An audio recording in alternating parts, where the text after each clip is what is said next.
Welcome to True Crime South Africa.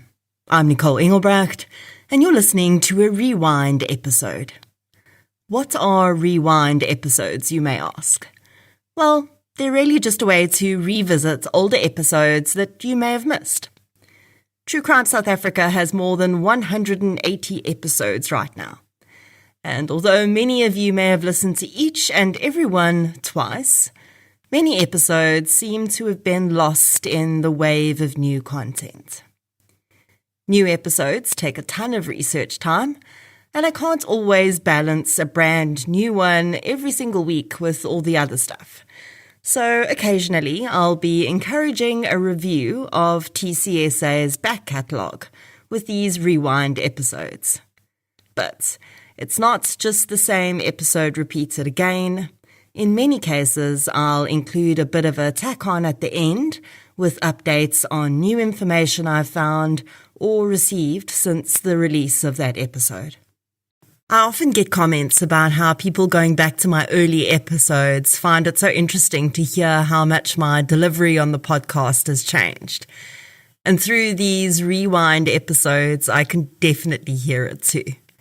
So keep in mind when you're listening that you're hearing both 2025 Nicole and 2020 Nicole, for instance, in the same episode, which may be a little jarring, but it's also kind of cool. I have no doubt you're going to find a bunch of gem episodes you've never heard among the rewinds. And I'll be back in between with brand new episodes.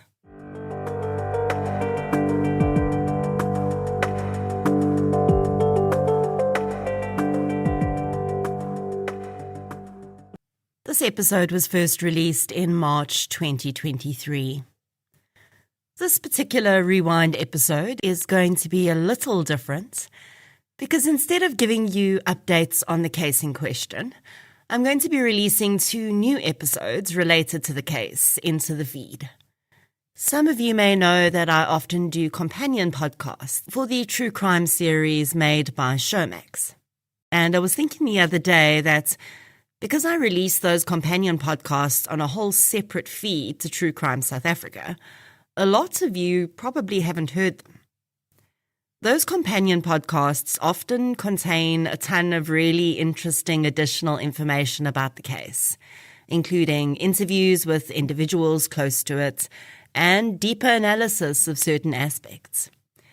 When Showmax released their original series Stellar Murders in 2023 about the murder of Sharnelle Hough and Marna Engelbrecht, I did a companion podcast for them on that series. And if you don't follow the show on social media, you probably wouldn't have known about them. So what I'm going to do for this Rewind episode is make it into a 3-parter with episode 110 as the first part, and then the 2 companion episodes as part 2 and part 3. All will be available right now as you're listening. So I hope you find value in this, and I'll see you on the other side.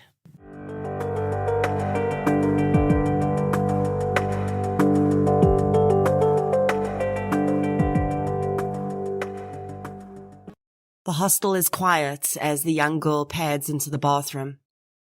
She listens out for her friend's voice, but the conversation she'd been having with the young man has quietened down for a moment. She wonders if everything is okay. Should she go and check on her? As the thought enters her mind, she feels a sharp blow to the back of her head. Her legs collapse beneath her, and she senses his presence. She's always felt uneasy around him, and she doesn't even need to see his face to know it's him. He's come for retribution. She knows this, and her final thoughts are of her friend. This is True Crime South Africa. I'm Nicole Engelbrecht, and you're listening to episode 110, The Murders of Sharnelle Hough and Marna Engelbrecht.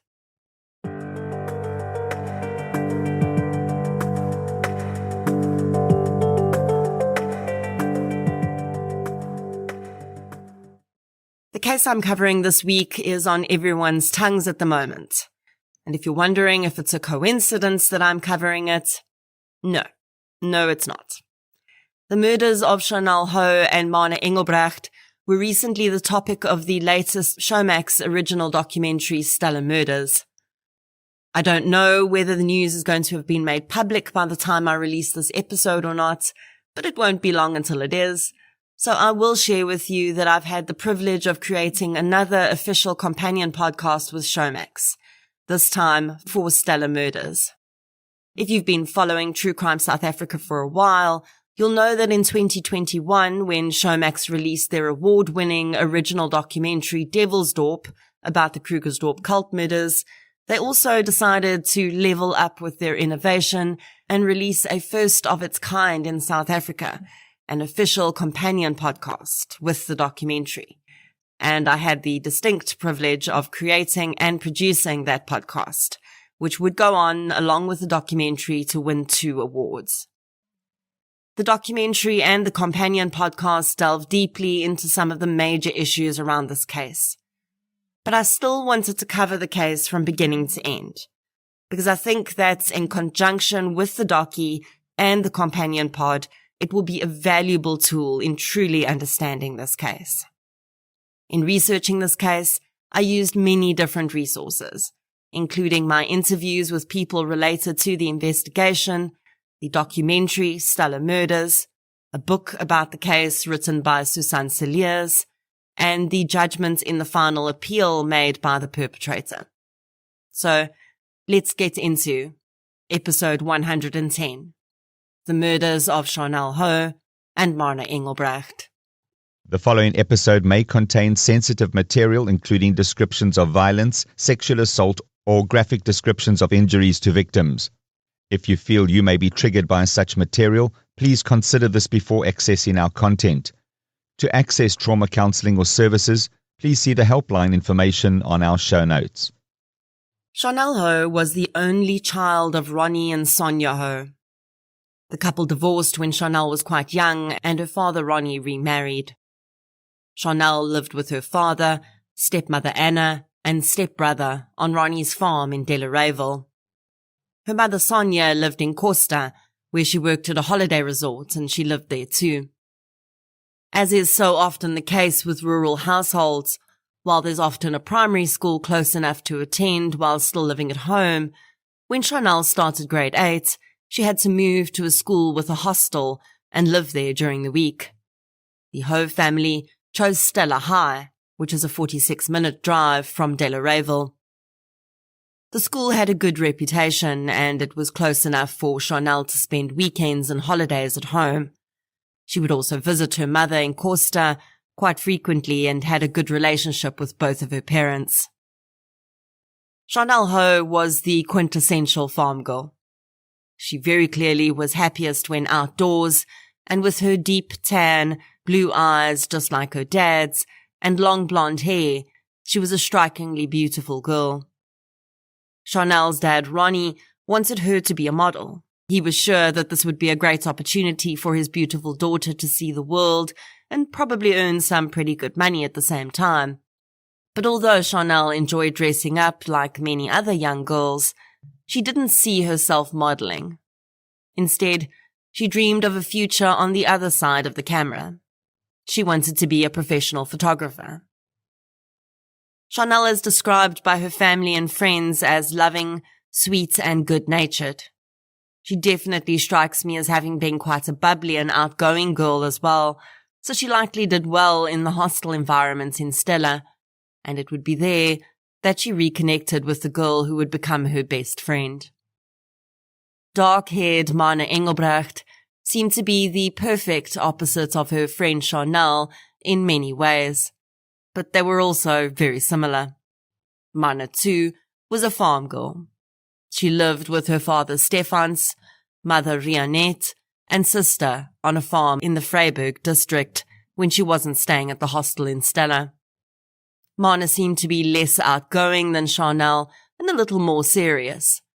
She was highly intelligent and also strikes me through her actions and the things she said and did as being very mature and wise for her age.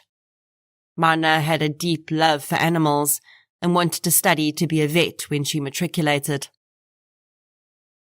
Something that struck me about this case being covered was that the two girls' characters almost seemed to morph into one in the public eye.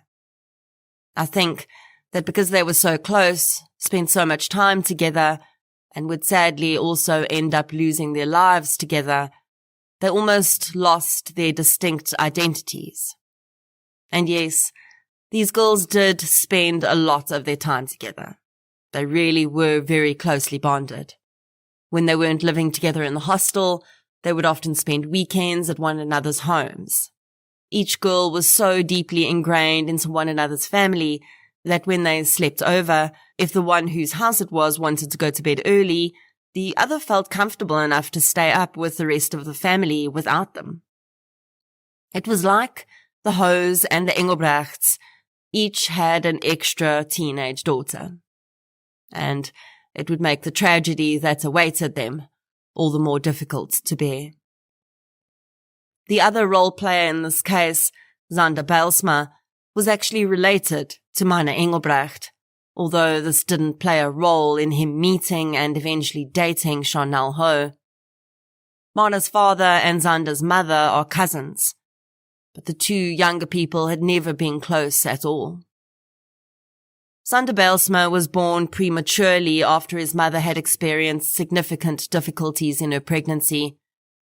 Marna Bijlsma had also suffered several miscarriages before her pregnancy with Zander. So when, in the first few months of her pregnancy, she'd contracted German measles and doctors recommended she terminate, she'd refused. She simply could not bear the idea of purposefully removing a fetus from her body when she'd already lost so many beyond her control. Marna and her husband Monty decided that they would take whatever damage may have been done to their baby in their stride.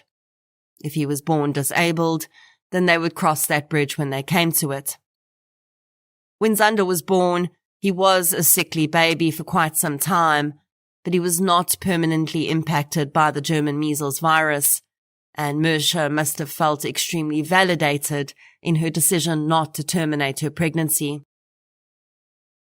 This traumatic beginning and the couple eventually being able to take home their perfectly beautiful baby boy would create an extremely strong bond between Marna and her son.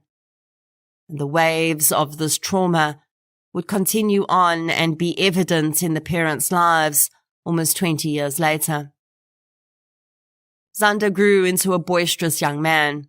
He was very active, and his parents would later admit that they'd struggled a lot with him when he was little.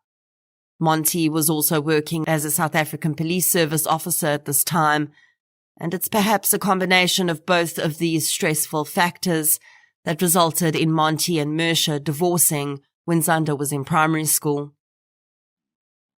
Zander took the divorce very hard and refused to accept that his parents would not be getting back together.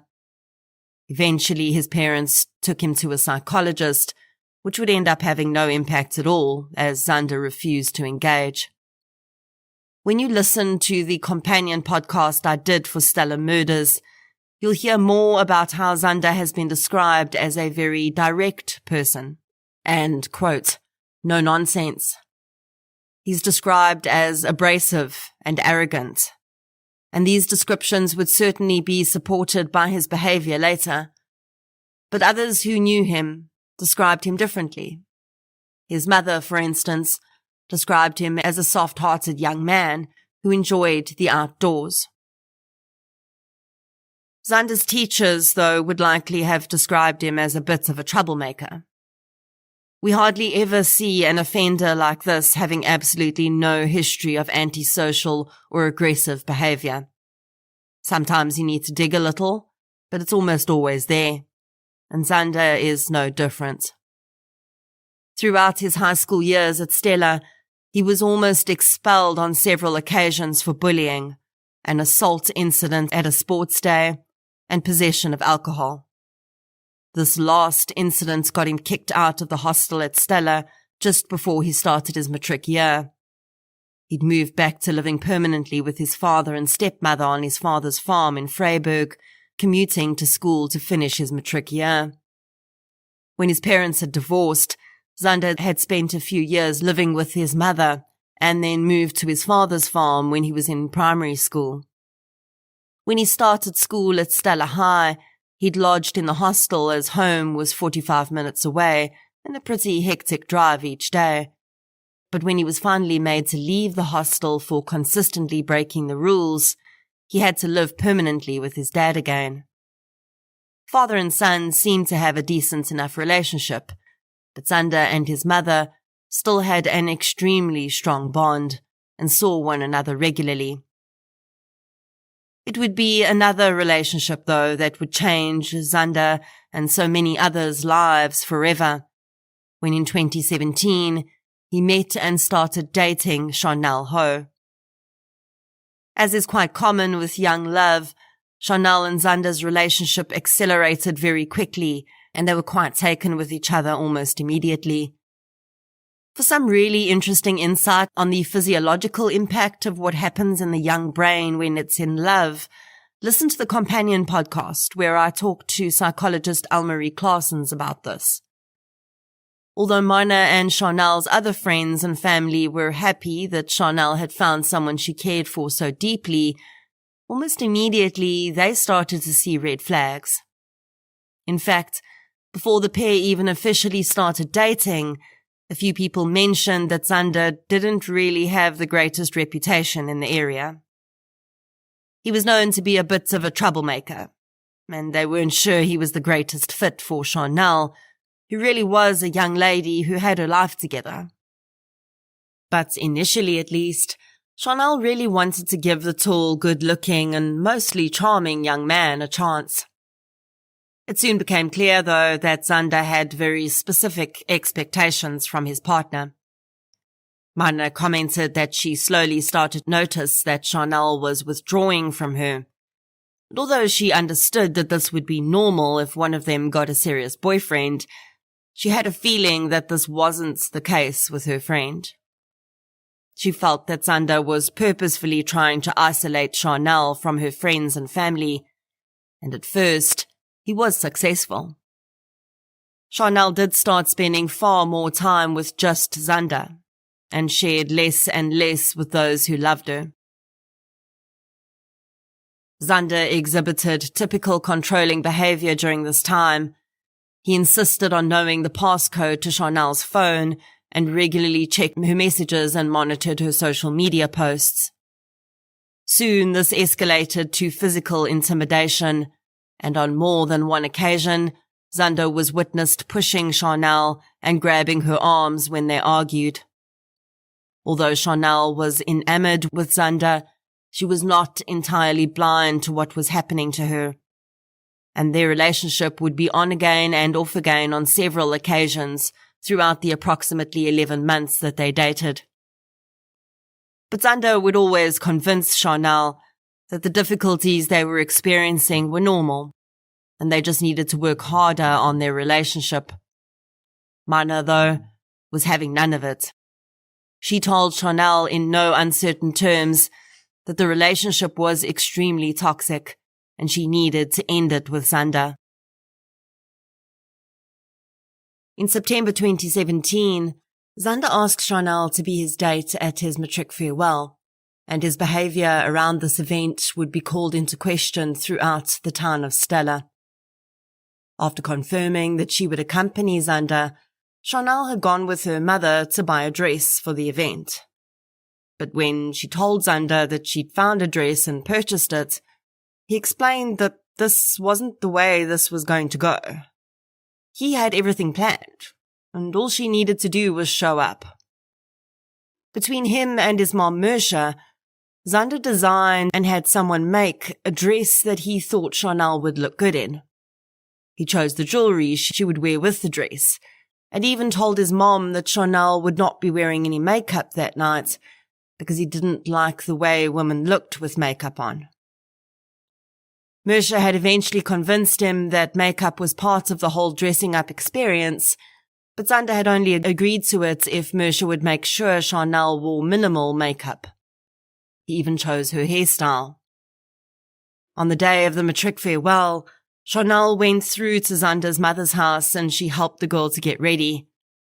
Now, Sharnelle seemed to accept this at the time, but she very clearly realized it was strange and felt uncomfortable with the level of control Zander had exerted, because she expressed this to quite a few people.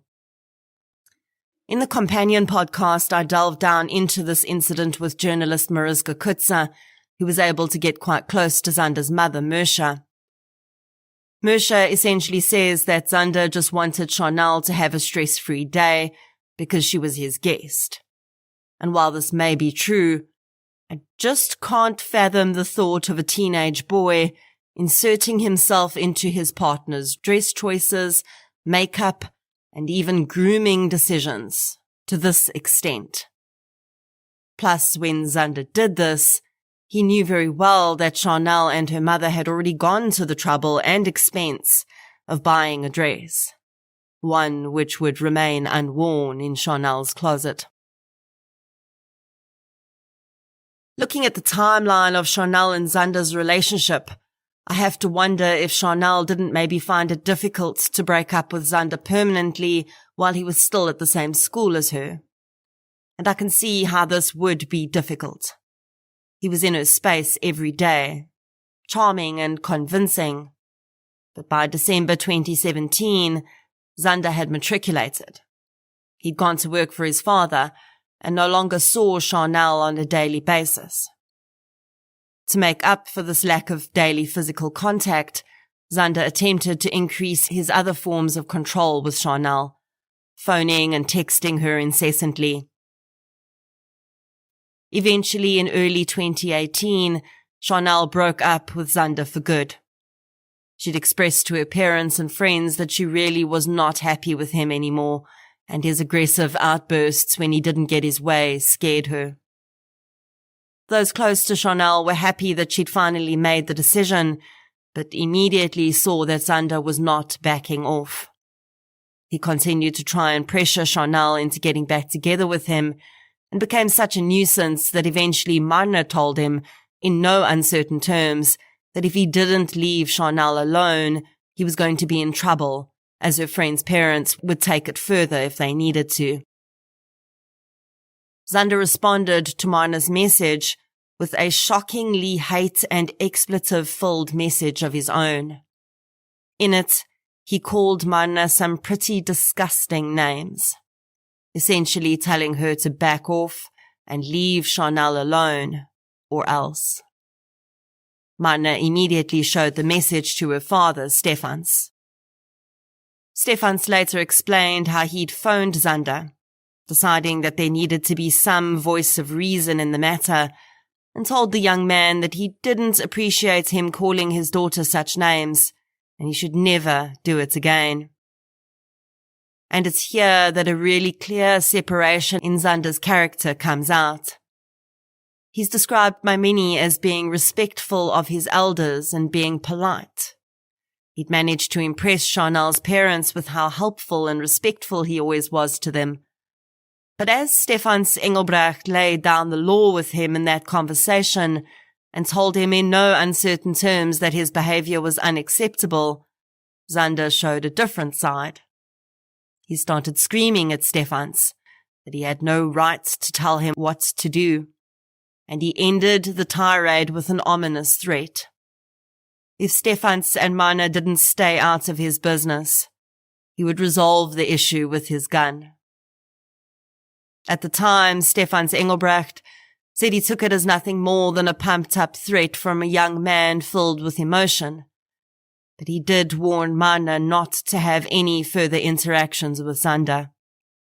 "Let sleeping dogs lie," he said. Sharnelle would just need to continue to say no to Zander until he got the message. He surely, eventually would.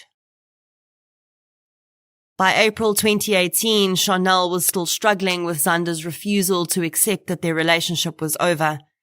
She had, in the interim, met and started casually dating a new young man. Brandon was a young rugby star at school. Their relationship started as a friendship, and Brandon had liked Sharnelle even when she was dating Zander, but had respected their relationship while they were together. Along with Marna, Brandon had become a confidant for Sharnelle, and he'd witnessed several instances in which Zander had been physically and verbally abusive to Sharnelle while they were still dating. When Zander and Sharnelle had broken up, she'd started spending more time with Brandon, texting him and sharing more about how Zander was still refusing to leave her alone. Sharnelle, Brandon, and Marna hung around together as a trio quite often. All three got along, and Marna liked Brandon as a person. By May 2018, Zander was still reaching out to Sharnelle on her cell phone and sometimes arriving at Stella High School uninvited to see her. Time and again, Sharnelle told him she was not interested in reuniting. Occasionally he would corner her and she would be forced to have a conversation with him. For the most part, she tried to ensure that she was always around other people so that he didn't find her alone. At this point, it seems that although Zander had been physically aggressive toward Sharnelle in the past, and his behavior was increasing, approaching stalking, she didn't seem to feel an imminent threat from him. For the most part, she just wanted him to leave her alone. She'd clearly already moved past their relationship emotionally and was no longer in a place where Zander could convince her to give their relationship another try. It doesn't appear, though, that Sharnelle had considered he might be a danger to her safety. Sharnelle's mother explains that her daughter had always been a people pleaser. She'd always tried to keep the peace and would avoid conflict wherever she could. This would undoubtedly have made it easier for Zander to worm his way back in, but Sharnelle seemed to be standing firm. Whenever she started to relent and wonder if she'd been imagining the toxicity of their relationship, Marna would remind her how bad it had actually been. And so on Friday the 25th of May 2018, Sharnelle was definitely not thinking about Zander Bijlsma when she and Marna anticipated the weekend ahead. The Stella High rugby team were playing a match in Costa on Saturday the 26th of May, and Sharnelle saw this as a perfect opportunity to catch a ride with the team's bus and then visit her mom, who worked and lived at a resort there. Sharnelle didn't know that Brandon also planned on officially asking her to be his girlfriend on this trip. Marna would be coming along too, of course, and while the rest of the girls' hostel emptied out for the weekend on Friday night, the two girls settled in. The hostel house mother who lived on the premises was aware that Marna and Sharnelle were staying over, and they arranged with her to wake them at 6 a.m. on Saturday morning so that they could be ready to go by 6:30 a.m. when the bus left. In the boys' hostel, the rugby team stayed over that night too, including Brandon, Sharnelle's new love interest, who was on the rugby team. To piece together the pieces of what might have happened in the Stella High School dormitory on the evening of the 25th of May and the early hours of the 26th, we need to look at various witness statements and pieces of evidence that can be verified. These start to form a framework of sorts, and then later we can start to fill in the shadows. Sharnelle and Marna hung around the hostel that night. They chatted and drank coffee. Around 11 p.m., Sharnelle sent Brandon a text inviting him to come and drink coffee with her and Marna. This is supported by phone records. By that time, Sharnelle had already received several phone calls from Zander Bijlsma. She'd ignored them. When Brandon arrived, the three sat and chatted, drank coffee, and Sharnelle and Brandon held hands. Brandon would later testify that he'd noticed Sharnelle's phone continued ringing during this time, and she told him it was Zander. Sharnelle continues to ignore Zander's calls while she and Brandon dance, and she squeezes pimples out on his back. Eventually, she is clearly distracted by the incessant calls and decides to answer. At around midnight, Sharnelle answers Zander's call and Brandon says she puts the call on speakerphone. The first thing Zander asks, Brandon says, is whether Sharnelle is alone. She says she is. He hesitates and tells her to walk into another room. She does so, but walks back into the room where Brandon and Marna sit. Initially, Zander is sweet and calm. He asks her if she'd like to go grab some food somewhere. She declines. He then asks her if he can come and drop off some of her clothes that he still has at his house. Sharnelle says it's fine, she'll get her dad to drop by the farm and pick them up. Zander says he doesn't know when he's going to be available again because he's very busy, so he's just going to drop them off for her right then. Sharnelle tells him not to. Zander then asks if the gate to the girls' dormitory is open. The gate is open. The girls had asked the house mother to leave it open for them so that they could go outside if they wanted to, but Sharnelle tells Zander it's locked. Brandon says that at this point, Zander starts to get angry. His tone changes, and he says that he will find a way to break it open if he needs to. Sharnelle, clearly used to this, tells him he can give the clothing to Marna through the downstairs window. Zander explodes. He swears at Sharnelle and calls her names. He ends the call with an ominous message. You're going to be sorry when you see what I do tonight.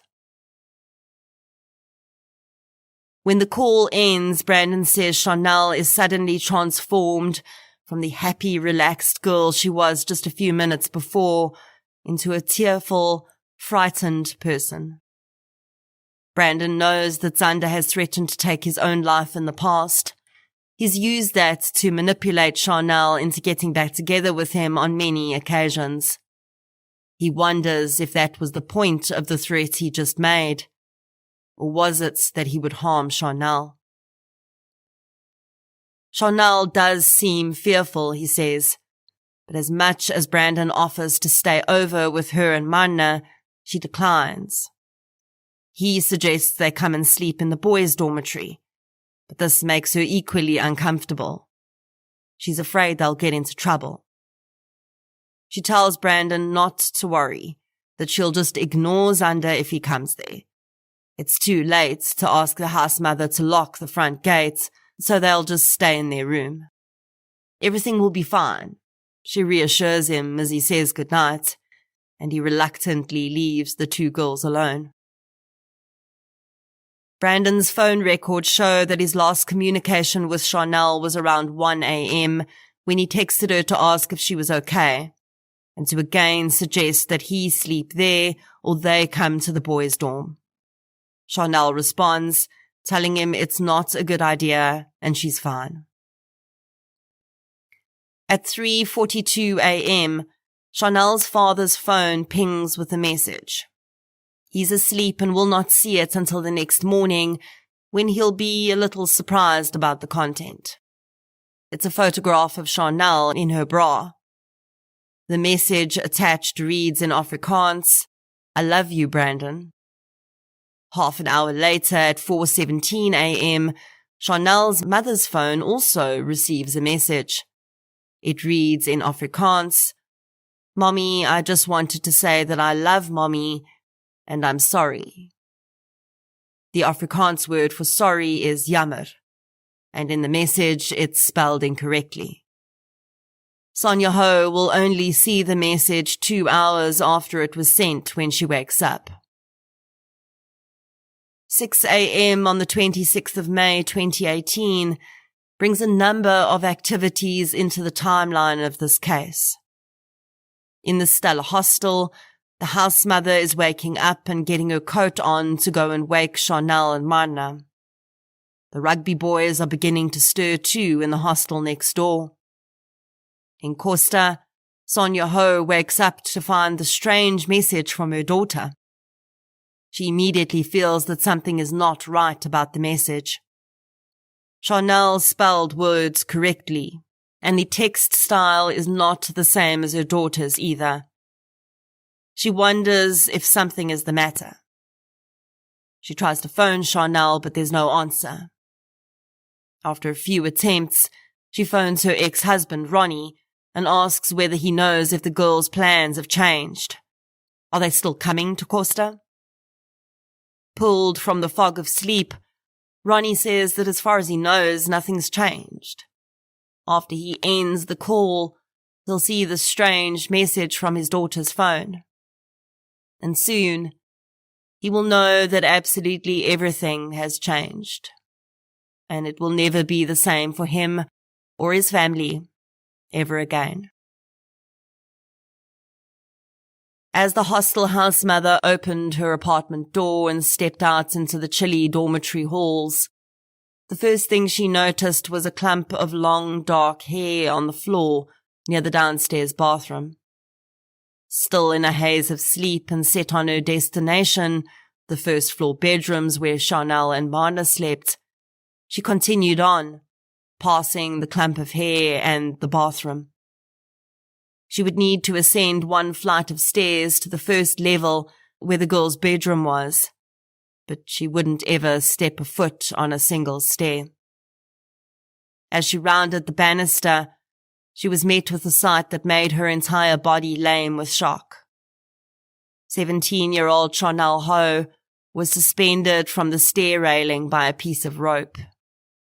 The young girl's body hung lifeless above the alcove below, her white-socked feet just centimeters from a rack of bicycles stacked beneath the stairs. The woman stood open-mouthed for a few minutes, incapable of taking in what she was seeing. Her thoughts did not immediately turn to Marna and where she could be. Instead, she fled the building and ran next door to the boys' hostel. Their front gate was also open, and she ran straight to the man in charge of that hostel and hammered on his door. The rugby boys were mulling about at that time, and the woman tried to be as careful as possible about what she said so as not to scare the boys, but also insisted the man come with her immediately. After ascertaining that Sharnelle Hough was beyond help, the male employee calls the police and reports that there's been an apparent suicide at the hostel. They still have not found Marna, but run outside to wait for the police. Sergeant Hough arrives quickly. The police station is just 1.2 kilometers as the crow flies from Stella High School. The school employees inform Hough that there is a young girl inside, Sharnelle Hough, who appears to have taken her own life. They then also tell him that another girl, Marna Engelbrecht, is missing. Hough spends the next few minutes searching the building. In the downstairs bathroom, to his horror, he finds 16-year-old Marna Engelbrecht, hunched over, also deceased. The girl was on her knees, with her body bent forward onto the bathroom floor. Around her neck was the handle of a material handbag, which had been wound around a tap above her head. Although this was a pretty rare occurrence for the small town of Stella, Hough was able to assemble a team of qualified investigators pretty soon. Forensics officers were also called, but not before the families of both girls received the horrifying news. If we were to draw a heat map of telephone calls made in Stella that morning between 6 a.m. and 8 a.m., and of course for the rest of the day, it would look like an explosion. Ronnie Hough received a phone call soon after police arrived at the scene. He called his brother Louis, who was closer to Stella, and asked him to go to the hostel. He would meet him there. He then phoned his ex-wife Sonia to break the devastating news. Their beautiful daughter was dead. When I first heard about what happened when Ronnie Hough arrived at the scene, I was a little concerned. But after speaking with a few people I interviewed for the Stella Companion podcast, I have a better understanding of what happened that day. When Ronnie arrived on the scene, his brother Louis had been there for a little while already. He had found Sharnelle still hanging from the stair banister. He had wanted police to cut her down, but they insisted that forensics needed to check the scene before they did so. Although at this early stage the initial evidence certainly seemed to indicate a suicide, this was still just an unnatural death investigation with undetermined cause, and the evidence needed to be protected, just in case. Louis had accepted this, but when Ronnie arrived and saw his daughter, he refused to leave her hanging there. By this time, paramedics had already arrived and declared both Marna and Sharnelle dead, and when Ronnie, fired up by grief and determined to free his daughter from the noose, pushed past police and started to instruct Louis to help him get her down, police decided not to intervene. Ronnie stood underneath Sharnelle's body while Louis went up and cut the rope. In a tragic scene, Ronnie then sunk down with Sharnelle in his arms onto the large cushions below. There in the alcove, where ordinarily the chatter of teenage girls echoed up through the stairwells, and life, love and school were discussed between giggles and the occasional tear, Ronnie held his daughter for a long time, caressing her hair. Eventually, police would convince him to lay Sharnelle down on the cushions and move away.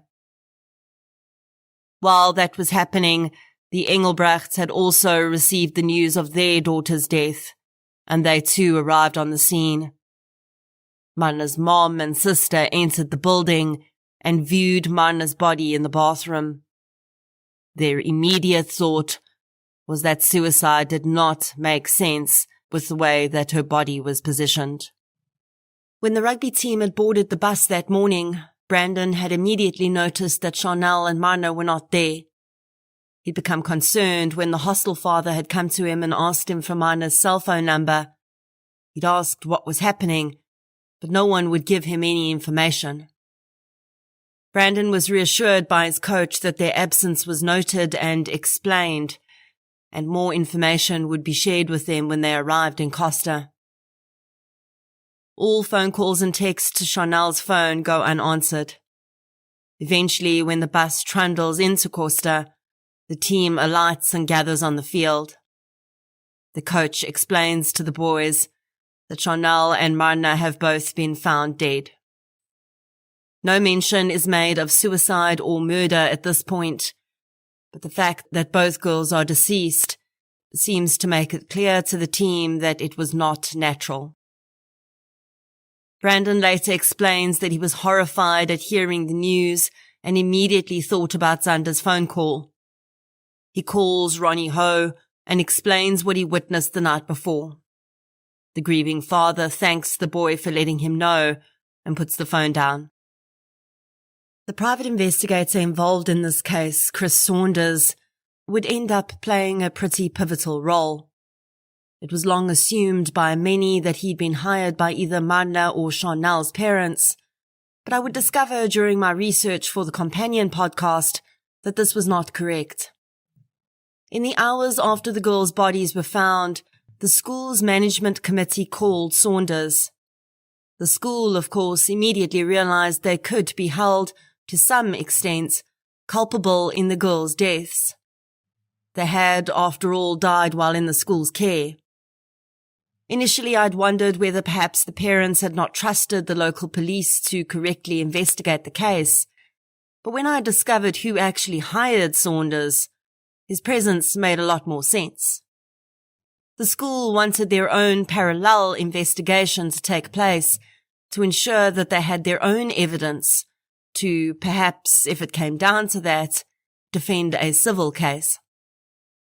This revelation would also change things in terms of some people's views that the perpetrator in this case had been framed, and the blame had been pinned on him because it was convenient.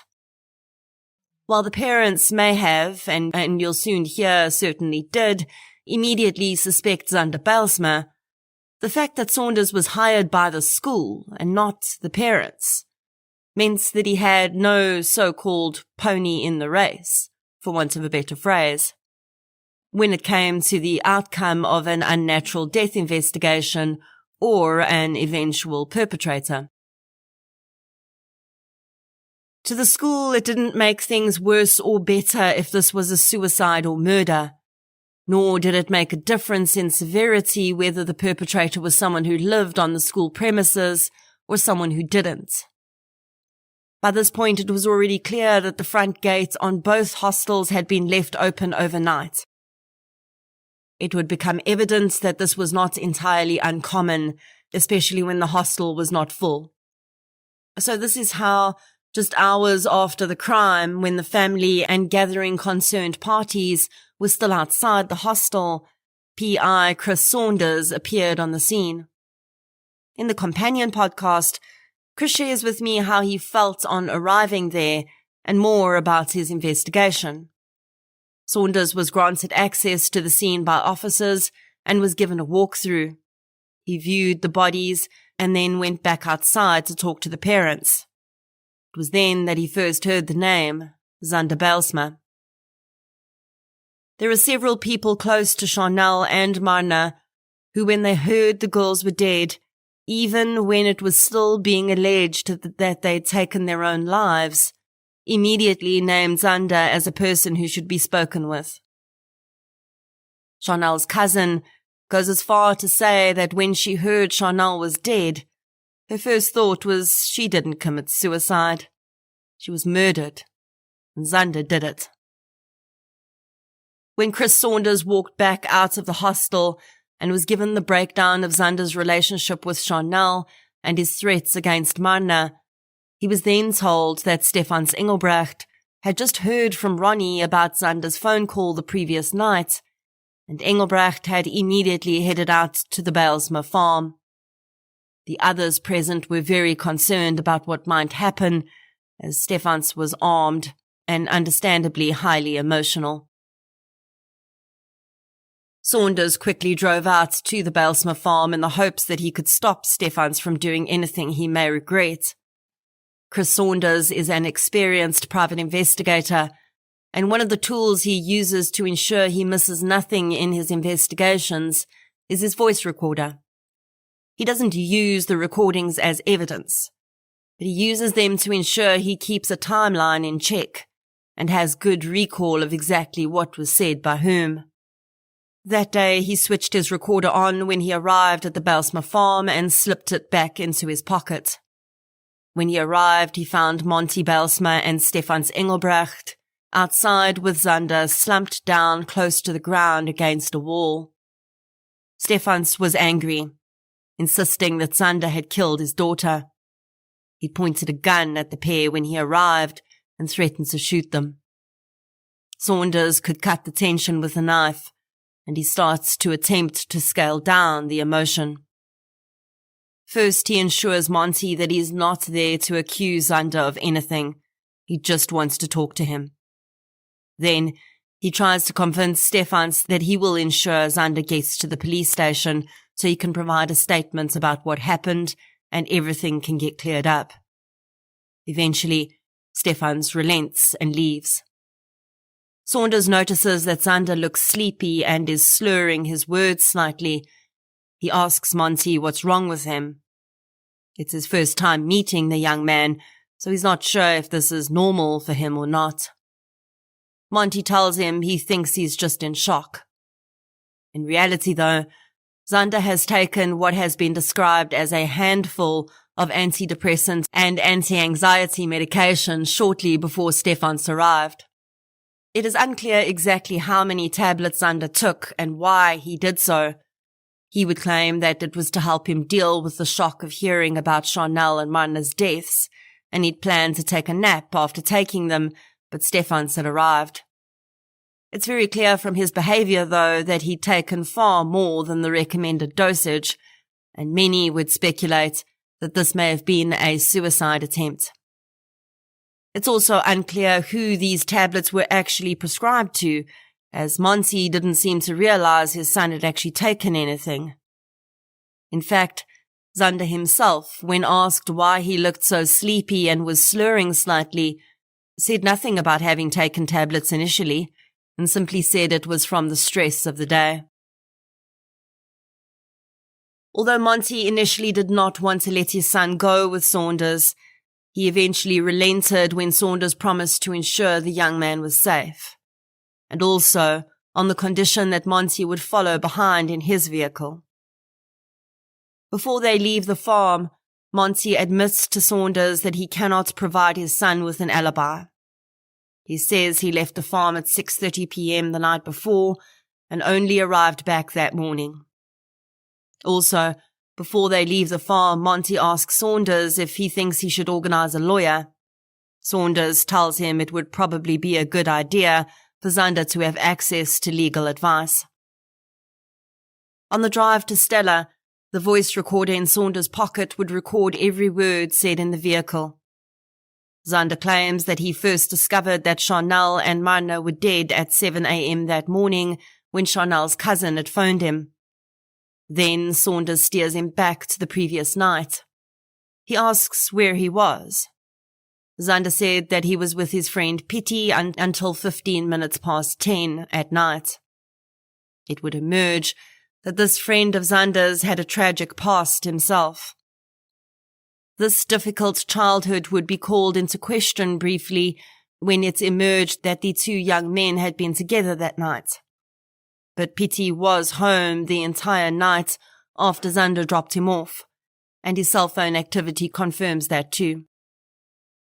Initially, on each occasion that Zander is asked, he denies being anywhere near the Stella hostel that night or in the early hours of the 26th. Zander is quiet for a while and then says that Stefans had told him there was a video of the crime scene. He seemed to have mentioned this to Zander as a way to prove to him that the investigation was being taken seriously. Saunders confirms that there was a video taken that day. Then, Zander asks if he can see it. Saunders says he doesn't think that will be allowed. Zander goes on to paint a timeline of his movements. He says after he dropped Pitty off at 10:15 p.m., he'd gone to a garage and purchased a pie. He'd then driven to a field where he usually smoked cigarettes. He later explains that it was simply a habit for him and he enjoyed smoking there. Then he said he'd driven to the farm his mother lived at named Kameelfontein in the district of Vryburg. He then waited at the gate, which he said was normal for him. It was still early and he didn't want to wake his mother, so he sat at the gate and smoked. He said he saw a Volvo truck come out of the farm at 4 a.m. and then he entered. The farm is a depot for a transport business, and he claims that his mother and stepfather saw him entering at that time. Later on in the recorded conversation, Saunders starts to ask Zander if he's sure that he and Pitty, or just he, maybe didn't go to the hostel. Zander goes back to the point of him having dropped Pitty off and then going to smoke in the field. Then he starts to say he isn't quite sure what happened after that. Saunders asks him if he doesn't remember or if he doesn't want to remember. At one point in the recording, Zander seems to nod off. Saunders tells Zander not to fall asleep, and the young man suddenly starts talking.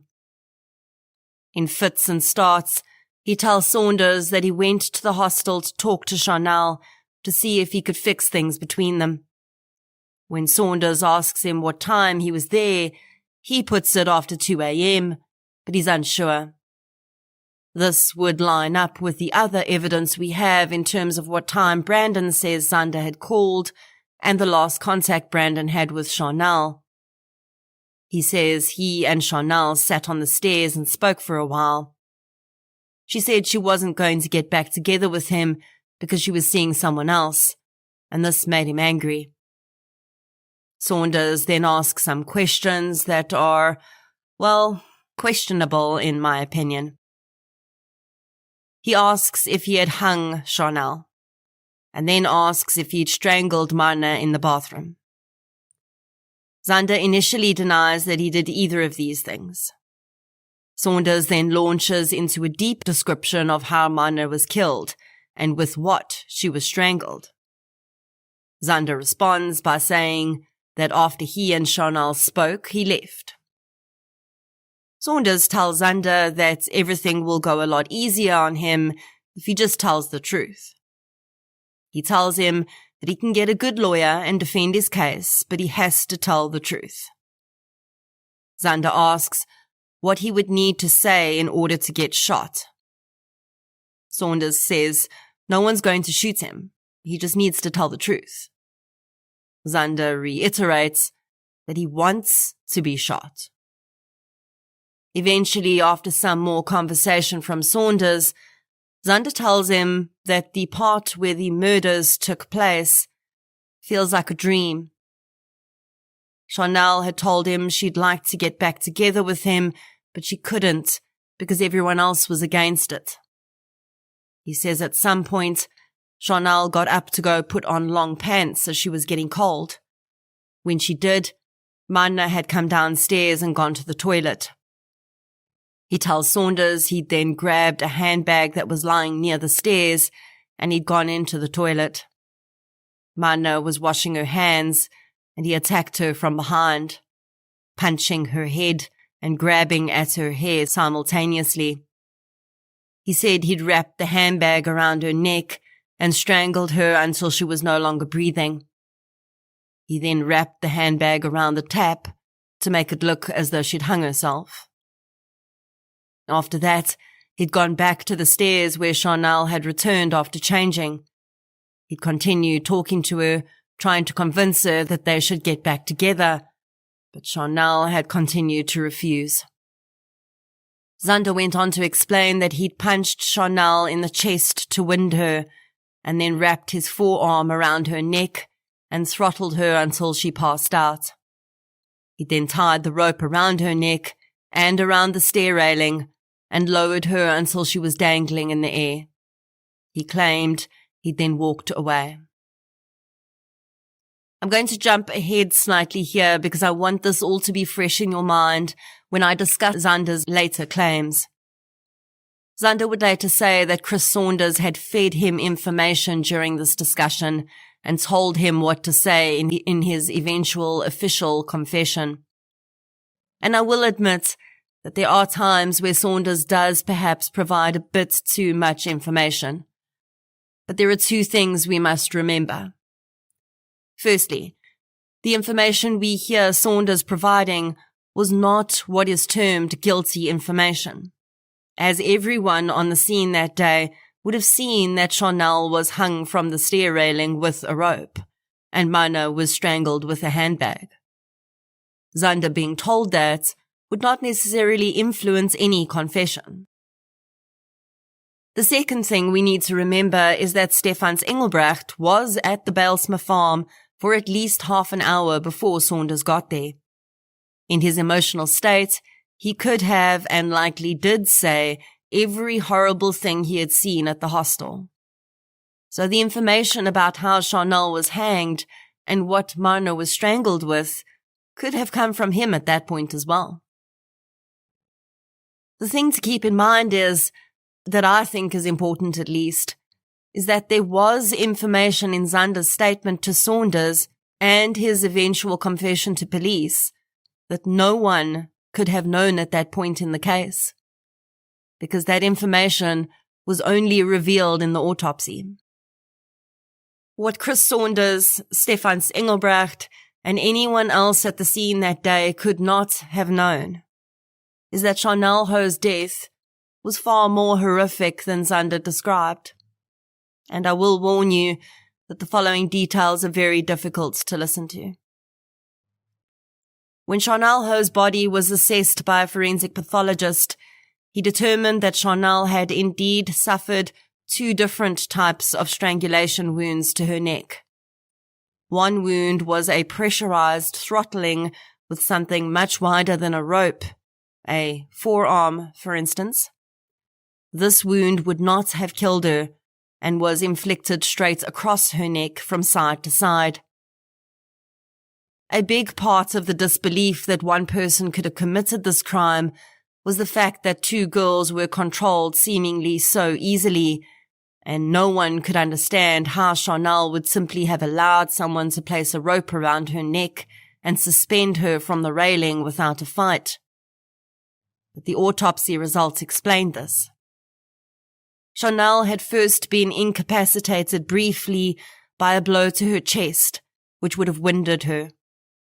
Then, as she was trying to catch her breath, her attacker manually throttled her until she was unconscious.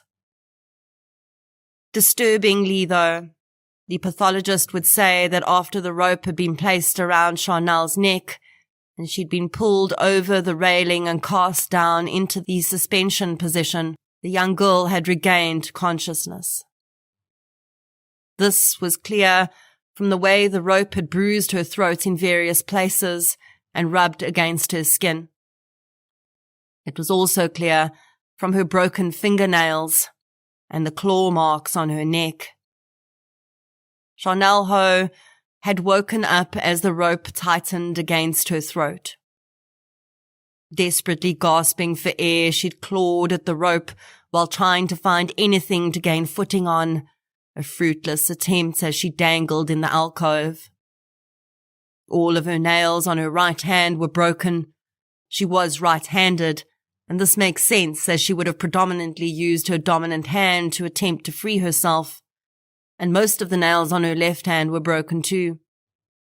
There is absolutely no way that anyone could have looked at Sharnelle Hough's body that day and known that there would be distinct types of wounds to her throat and a blunt force blow to her chest if they had not been the one to kill her. There's one other thing that I picked up which may or may not be of significance, but that no one else could have known at the point at which Zander gave his confession because Sharnelle was fully clothed on the scene. Zander says that Sharnelle had been wearing shorts when he arrived, and while they were sitting on the stairs, she'd gone up to put on long pants. In the photographs of Sharnelle's body on the scene, she is indeed wearing long pants, and this seems a very odd detail to add in if it didn't happen. I've tried a few different ways to find out if Sharnelle was found to be wearing shorts underneath her long pants when her body was found, or if a pair of shorts was found on the floor of her room perhaps. I've been unable to clarify this, but I have to say it would be very strange for the changing into long pants detail to be included on a whim if it didn't happen. The reason I wanted to skip ahead and clarify this information is because although Zander Bijlsma would go on to give a full confession with the same details as heard in the Saunders recording to police, by the time he got to court, he was claiming that this information had been fed to him by Chris Saunders. And at least on the 2 counts I've discussed just now, that could not be true, because no one knew that information, not even the police, at that point.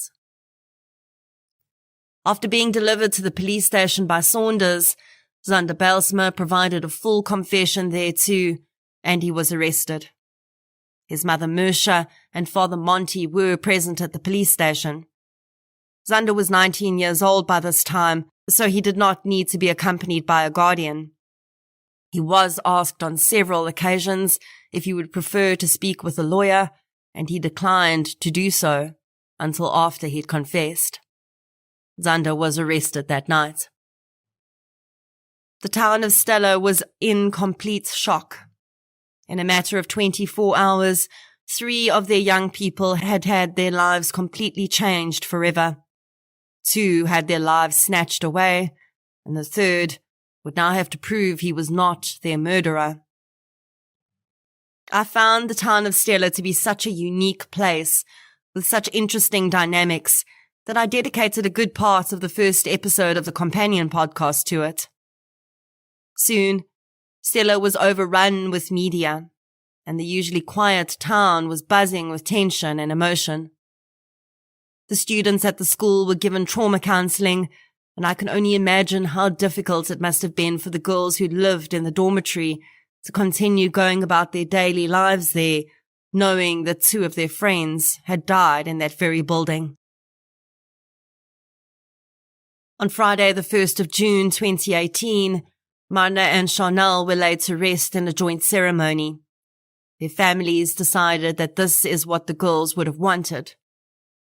At the funeral, it's revealed that Marna and Sharnelle's paths had always been entwined, although they only really became good friends at high school. The 2 girls' parents had known each other before the girls were even born. Marna's mother performed songs at Sharnelle's parents' wedding. The girls had attended the same nursery school and became friends there too. But primary school would separate them briefly. Now, the pastors leading the funeral service said the girls would never be apart again. After the funeral, the crowd gathers outside and releases a mass of blue, purple, and pink balloons into the air. As they do, they hope that Marna and Sharnelle are as free as those balloons. And while the funeral brings one point of grieving to a close, it heralds the start of another much longer and painful journey. Zander Bijlsma has been charged with the murders of Marna and Sharnelle, and now the families must sit through a trial. When Zander had confessed, the families of the girls had breathed a sigh of relief. They were sure that this meant he would plead guilty to the charges and the process would be much faster and less painful. But that was not to be. On the 6th of November 2018, Zander is asked to plead to 2 counts of murder in the Vryburg Magistrates Court. He pleads not guilty to both charges. His attorney requested a psychiatric assessment, and Zander is placed on the waiting list. The state now understands something else too. Zander is going to retract his confession. The grounds upon which he decides to do so will only become clear later, but they will cause even more speculation when they are revealed. Firstly, as I've previously indicated, Zander claims he was fed information to include in his confession and that he essentially felt he had no choice but to confess to end the questioning. His attorney claimed that he was in a highly emotional state, having just lost a very good friend and his cousin, and it's revealed that he had been under the influence of anti-anxiety and antidepressant medication during his discussion with Saunders. The Saunders confession, though, was never intended to be used as evidence in court, and the words that Zander said were not used as evidence against him. Rather, once Zander had raised claims that Saunders had fed him information, a trial within a trial had to occur in which Zander's confession to a magistrate was put to the test. And this was done by providing the court with a transcript of Zander's recorded conversation with Saunders to prove that Saunders had not said anything that could have been construed as providing Zander with information to use in his confession. Many people have questioned the fairness of the confession Saunders obtained from Zander. In the companion podcast, I discuss the read technique of interviewing, which is very controversial, especially with young offenders. The fact that Zander was clearly somehow in an altered state and yet Saunders continued to question him has also been raised. But in my mind, at least Saunders did on several occasions attempt to find out what was wrong with Zander. And both Zander and his father insisted he was fine, just in shock. For those who put a lot of emphasis on Saunders' actions that day, the truth is that the evidence he collected played no role in this trial. The only role it played was to disprove a claim that Zander himself made. Had Zander retracted his confession for another reason, perhaps claiming his rights had been violated or he was coerced or assaulted, the same process would have been applied to the trial within a trial, and the same guilty knowledge would have supported his confession as being true. How did Zander Bijlsma know what time the girls died? And how did he know the exact nature of the injuries to Sharnelle when no one else did at that time. Zander Bijlsma was not finished with Chris Saunders, though, and his defense attorney would claim in court that Zander had felt intimidated by Saunders' presence in his confession with the police. Zander claimed that when Saunders had taken him to the police station, he'd gone into the interview room with him and sat with police as the interview and resulting confession was done. Through testimony by several police officers and members of the public present at the police station that day, the state would prove that Zander had lied about this. Chris Saunders had dropped Zander off, made sure he was safely in the custody of the police, as he'd promised his father he would do, and then he'd left the police station. Multiple witnesses testified to this. When Zander's defense attorney realized that his client had outright lied to him and embarrassed him by making him present false information in court, he resigned as the young man's attorney. This resignation would be painted in a different light by the Bijlsmas, and the resulting delay would be claimed to be unfair to Zander by his new legal team. But this is the truth behind that change of counsel. Zander Bijlsma was denied bail, and his bail applications and communications with his parents from prison would only go on to further damage Zander's case. After the initial pleading stage, the trial was moved to the High Court in Mabatu, and Zander had decided that this trial was not for him. In letters he wrote to his mother in particular from his jail cell, he instructs his mother to find at least 2 corrupt magistrates and judges and make sure they are paid off well enough to swing his bail application in his favor. He specifically says in the letter that as soon as he is out on bail, he will then flee the country. In signing off one letter, he writes in Afrikaans, "I wish that for once you would just read my letter and do exactly as I say. Just be a mother for once in your life and help me." Now, if this 19-year-old's gall in trying to bribe magistrates and judges is not shocking enough to you, you may, like me, have a severely adverse reaction to the way he's clearly manipulating his mother emotionally in this letter. This would be an ongoing theme between Zander and his mother. He seemed to realize that Mersha had some guilt, perhaps around his childhood struggles and maybe her divorce, and he played on that as hard as he could. In the companion podcast, I talk about child-on-parent abuse and the possible dynamic we might be seeing here between Mersha and Zander. In other letters, we see echoes of his abuse toward Sharnelle, where he threatens to take his own life if his mother doesn't do what he says. Zander also details a very specific plan he has to escape to Botswana. On and on, letter after letter, he uses manipulative language and threats to attempt to force his mother to commit fraud to help him escape. He clearly shows no interest in the trouble she might end up in, and interestingly, these conversations are all directed to his mother, who he clearly knows he can control, and not his father, who is actually the one footing his legal bills.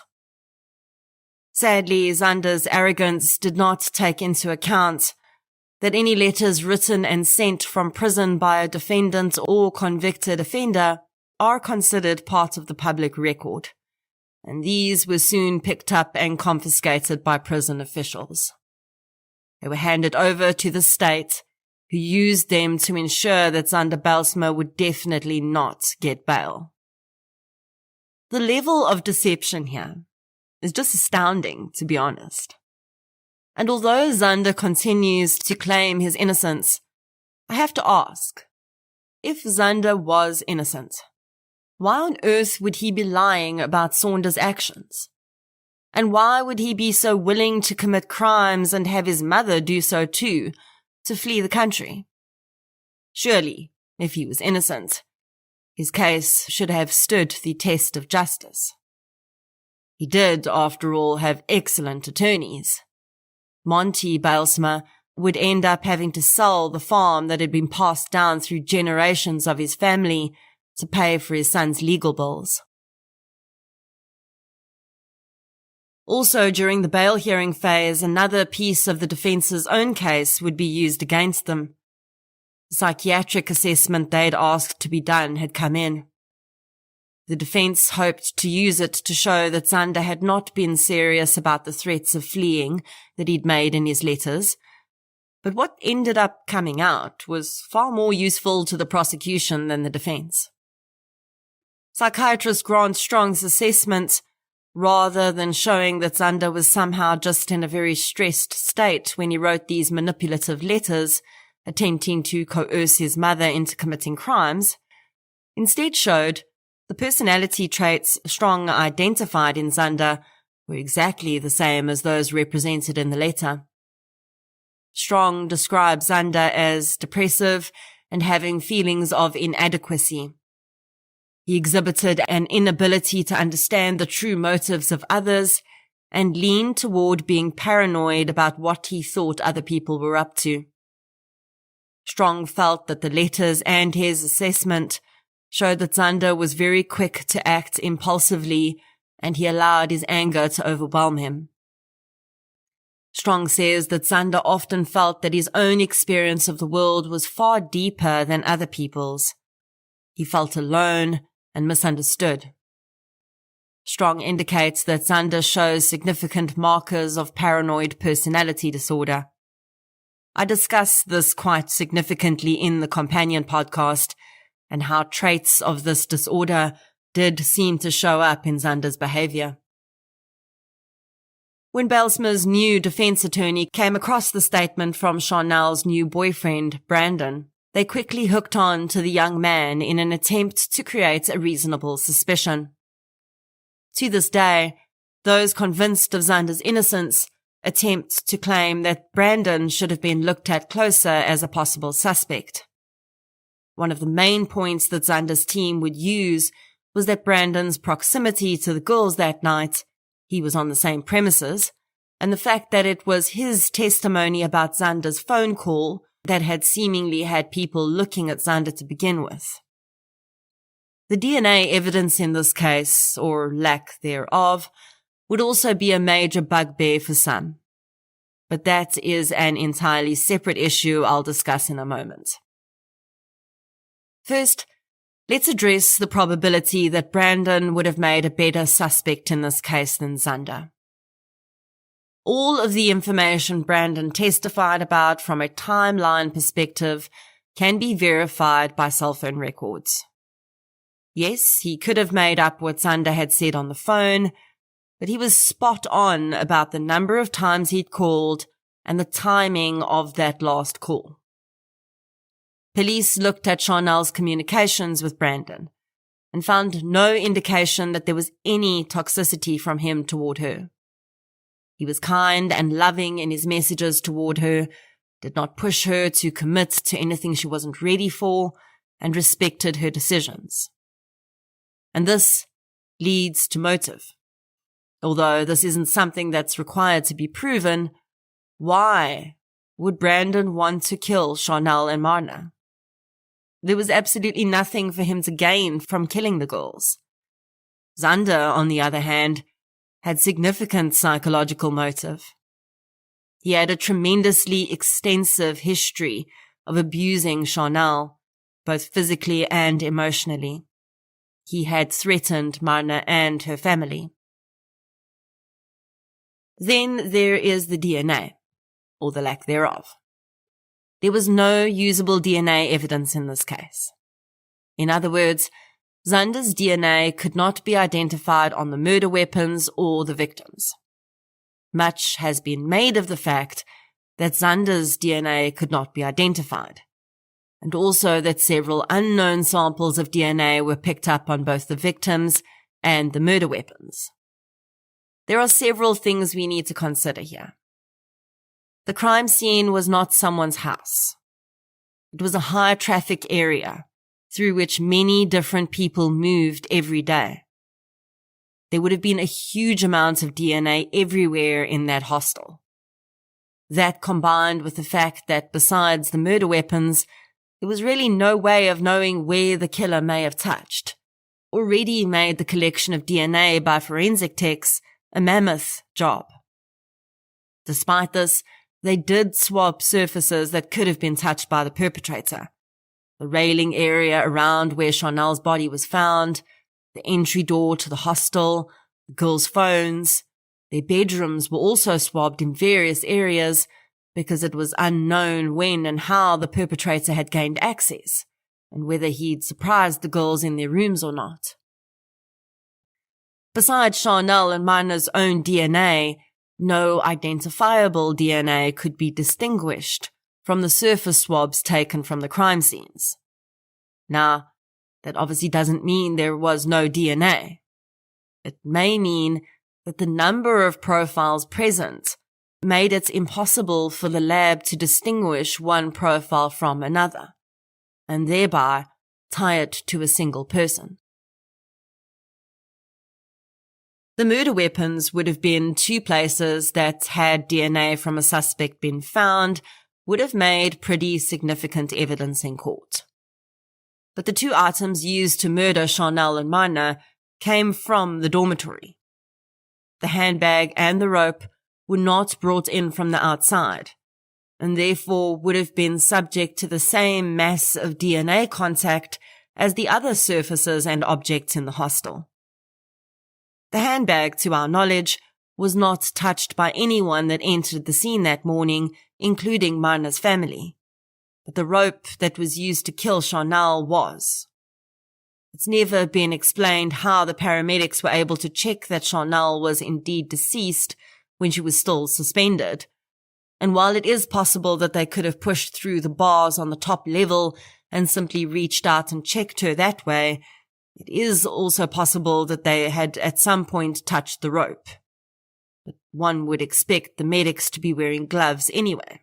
So, while no additional DNA from them should have been transferred, it is possible that their efforts to ascertain death had disturbed some other DNA evidence on the scene. The other people that we know for sure touched the rope and Sharnelle are her father Ronnie and her uncle Louis.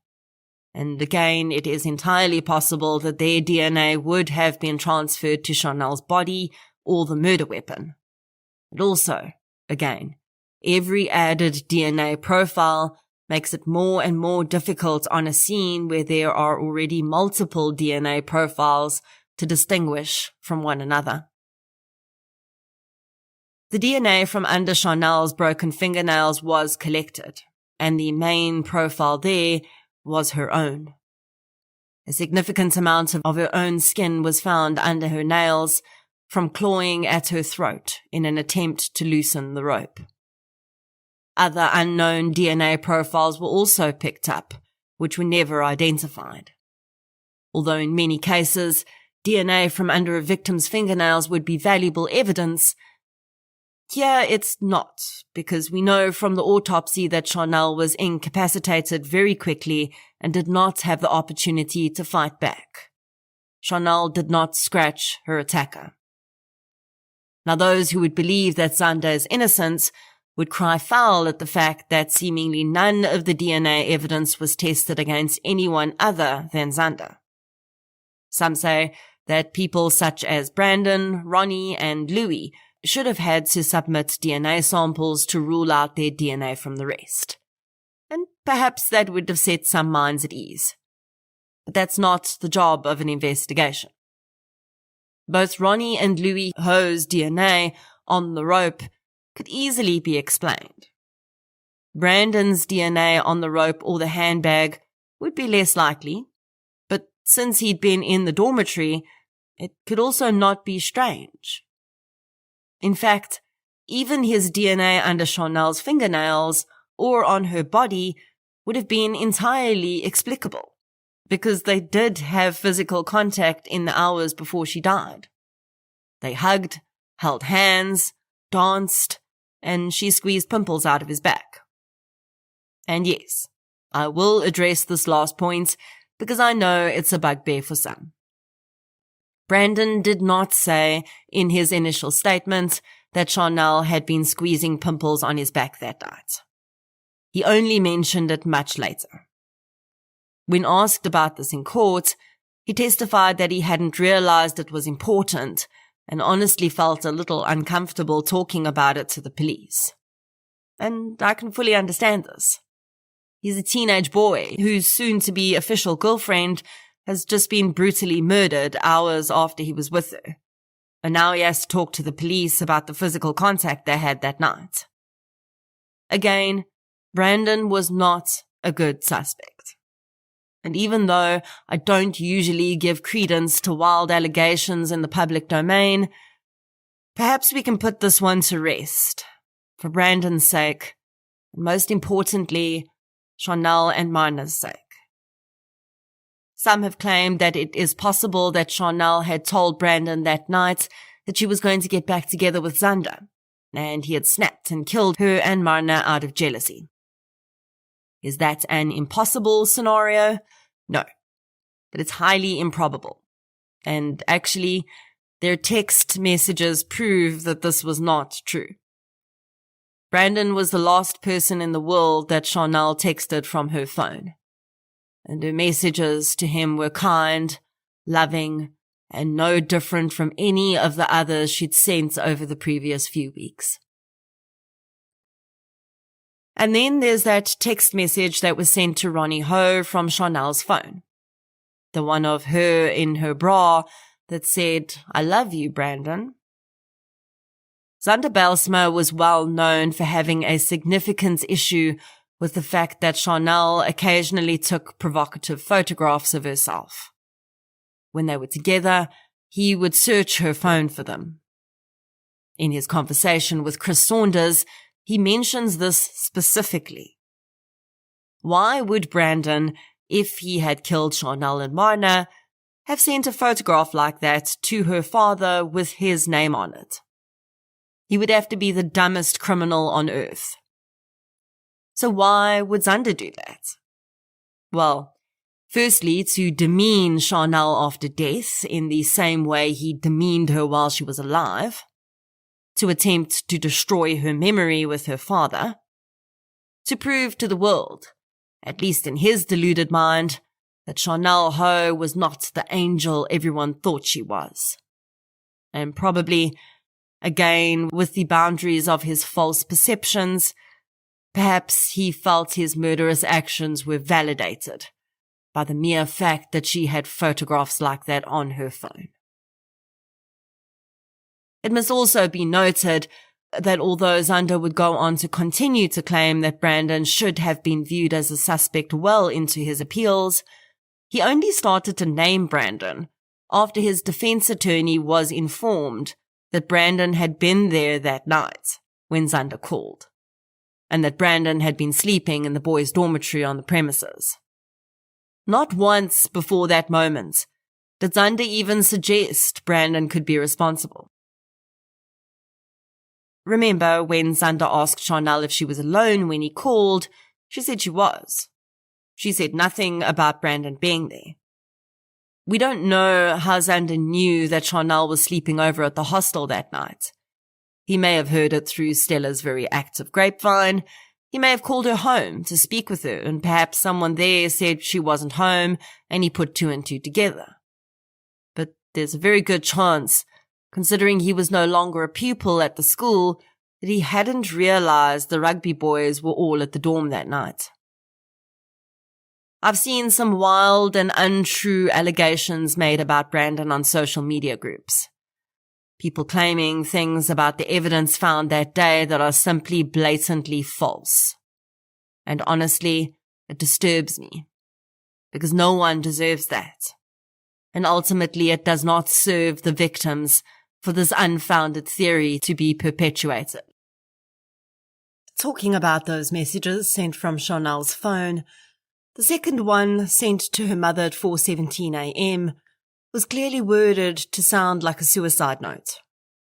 By comparing the style of other messages Sharnelle had sent to that one, Analysts were able to determine that there was a high likelihood that Sharnelle did not type that message. And although in the first few hours some wondered if Sharnelle had taken her own life, that would be proven to be impossible by the physical evidence and injuries on her body. And the only person who continued to perpetuate that theory was Zander Bijlsma. In his conversation with Chris Saunders, he claims that he believed Sharnelle wanted to die. Mind-blowingly, he claims that because she'd taken semi-nude photographs of herself and sent them to people, there's that photograph issue again, she felt so ashamed that she wanted to end her life. If this was not such a serious issue, I would laugh out loud at the ridiculousness of this. At no point had Sharnelle been shamed by anyone for photographs she'd taken or sent, except Zander. This issue did not exist in Sharnelle's life. It only existed in Zander's. He was the one who felt this was such a deep and shameful transgression, not Sharnelle. The other thing about those two messages is that some ask why Zander would have waited half an hour between sending the messages. Surely once he'd killed Marna and Sharnelle, he would have just wanted to get out of there. Well, most people would, yes. But I don't think Zander's level of obsession and arrogance puts him on the level of most people. His entire focus that night was Sharnelle. Sadly, Marna was killed because she was there and because he hated her for helping Sharnelle to stay strong against his manipulation. But everything that night was about Sharnelle. At first, trying to convince her to get back together with him, then killing her and setting about destroying her image and memory, or at least attempting to. He had always been obsessed with her communications and what was on her phone, and I have absolutely no doubt that despite the fact he'd just killed 2 people, he would have taken every moment possible to go through that phone and discover every last so-called secret it held. So that's what I think he was doing for that half an hour between the message to Ronnie and the message to Sonia Hough. He was reading Sharnelle's messages, looking at her pictures, checking her social media, and pretty much getting the unfettered access he'd always wanted to her life. He knew he couldn't take the phone with him, so he had to see everything there was to see while he was there. Why, though, would he deny doing this in his confession? Because he did. He admitted killing Sharnelle and Marna, but denied the cell phone activity. Well, I think Zander Bijlsma realized that he could still continue to claim he'd killed the girls in a haze of anger and passion, and he could even try to claim he believed Sharnelle was suicidal. But the very deliberate act of sending the messages to her parents, one completely demeaning and the other intended to frame Sharnelle's death as a suicide, would change the nature of the act. After Zander retracted his confession, he changed his claims about where he was that night a few times, perhaps to allow for any possible evidence that may be found that linked him to the scene. We also know that he was told that an eyewitness had seen his vehicle near the hostel that night, so the story he eventually decided to go with had to include him being there in some capacity. Eventually he would say that yes, he and Sharnelle had met that night, but she'd come out to his vehicle, and they'd sat there and chatted, and then they'd said goodnight and she'd gone back inside. It's interesting to note that from day one, Zander told his defense team that they would not find any of his fingerprints at the scene. And this brings into play another possibility for why no distinguishable DNA of his was found either. He very possibly could have worn gloves. At this point, with the evidence available, we have no reason to doubt what Brandon says Zander said on the phone call, and his words were, "You're going to be sorry when you see what I do tonight." Brandon and possibly even Sharnelle took that at the time to mean that Zander might harm himself. But when we look at how this crime was staged as a suicide, and if it hadn't been for some key pieces of evidence, might have continued to be seen as one, I have to wonder how premeditated this could have been. I don't think for a minute that Zander had planned this for weeks, but I do think that on that night, he knew that if he couldn't get Sharnelle back on side, it would likely be his last chance to do so. And maybe he decided that if he couldn't have Sharnelle, no one would. How prepared he'd been and what precautions he'd taken to avoid being captured will never really be known. But I think that there are a lot of fair inferences we can draw from the information at hand. Zander Bylsma would present an alibi of sorts, though. Remember, in his initial conversations with Saunders before he confessed, he claimed that he'd been at the gate to his mother's farm at 4 a.m. He still mentioned that a Volvo-make truck had pulled out at that moment. Well, this is what he continued to go with as his alibi. Of course, if he had been at the gate at 4 a.m., he could not have also been at the hostel at the same time, going through Sharnelle's phone. So which was it? Zander's cell phone pings indicate that he was in the area of Stella at 3:30 a.m. on the 26th. There are not very many cell phone towers in Stella and Vryburg, so it's not really easy to pin down exactly where he was. But it's very possible that he was at the hostel when this ping happened. The next time his phone pings off any tower is at 5 a.m. in Vryburg. Now, the distance from Stella to the Kameelfontein farm just outside Vryburg, where his mother lived, is 64 kilometers and about 45 minutes travel. So if that 3:30 a.m. ping could have happened as he was leaving Stella, he could have been at his mother's farm close to 4 a.m. But Zander himself makes this possibility impossible. He claims that he arrived in Stella around midnight. Sharnelle came out to his bakkie and they sat and spoke there for almost 3 hours, and he left Stella before 3 a.m. If this is his claim, then it would be highly unlikely that his phone would still be pinging off a tower in Stella at 3:30 a.m. because then he would already be far closer to the Vryburg Tower. Now, the police did investigate this truck sighting Zander claims to have had at his mother's residence. The tracking device company that operates the tracking devices in the trucks was able to determine that a Volvo truck had been switched on at the Kameelfontein farm at 4:02 a.m. on the 26th.